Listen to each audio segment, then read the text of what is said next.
If you've had to call a customer service number recently and actually managed to get through to a real human, you might have ended up speaking to somebody outside of the US about a domestic issue. It's no secret many companies outsource their customer service to call centers around the globe. Sometimes it's the representative's accent that lets the customer know they are not stateside. But one startup has plans to hide foreign accents completely. So how can I help you today? I'm so sorry about that. I'll be glad to help you. So how can I help you today? I'm so sorry about that. I'll be glad to help you. It's a controversial idea, creating a new debate around accents. On the one hand, this could help protect workers from discrimination. On the other hand, skeptics argue it could actually exacerbate existing problems with discrimination. Let's break it down. Accent training for call centers is already standard procedure. Workers are usually trained in a number of different English-speaking accents. The BBC reported on one company that trained workers both in their speaking accents and in understanding accents like New Yorker, Jamaican, and even medieval English accents.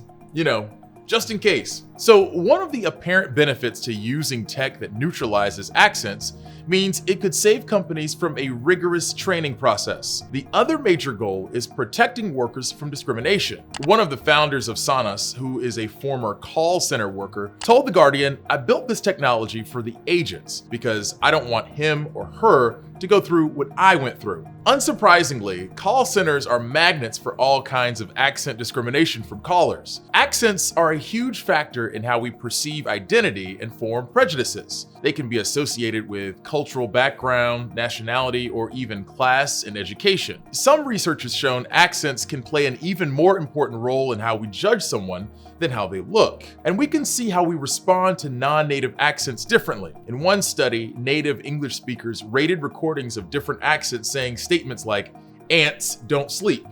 They do, by the way. But the results showed the English speakers rated the statements said with the heaviest accents as the least true. In other words, they trusted them less. It might be easy to point to studies like this as evidence that accent bias is just unavoidable, but experts say it seems more like the other way around. Stereotypes are what shape how we respond to certain accents in the first place. Some studies show that native US English speakers trust British accents more than Indian accents, regardless of how strong it is, or that Mexican and Greek accents were seen as less intelligent or professional than people using standard US English. And no, this isn't just the US.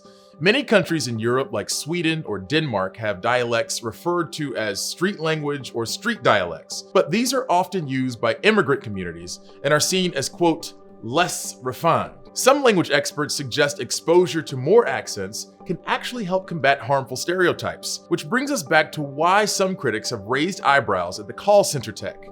It can seem like erasing accents and identity might be a step backwards to some, but for others, we can't dismiss how some call center workers might find relief in tech like this.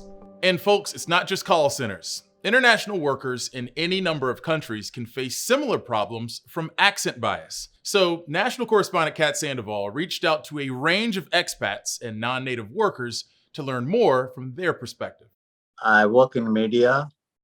I do like stories, corporate films. Always trying to find the positive things in the good and bad things. I'm Irish and I have an Irish accent. Accents are diverse and unique, but sometimes accents can get in the way of understanding people. So an app called Sanez looks to remove that barrier by using AI technology. Whether we're in the Philippines or in a different country, rest assured that we're trained in every detail to handle your accounts. Dwayne Alviola lives in the Philippines and works for US-based companies for 8 years. He previously worked in call centers and now works in customer service. As soon as they figure out that we are located in the Philippines, that's where racism takes place, and that's where we're judged.